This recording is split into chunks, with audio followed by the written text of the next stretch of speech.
Hello, magandang hapon. Kulabuon ko itong isang pirasong buko na binigay sa akin ni Ate Jocelyn.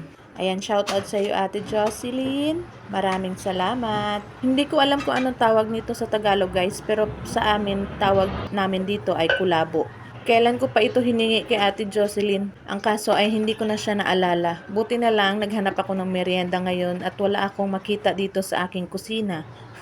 Kaya ito na ang aking memeriendahin. Tinanggal ko na muna ang buko juice nito at pinalamig. Pagkatapos ay ginayat ko na itong mga laman ng buko.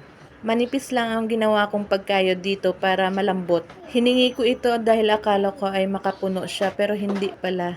Ordinary buko lang pala siya. Maliit kasi kaya akala ko makapuno.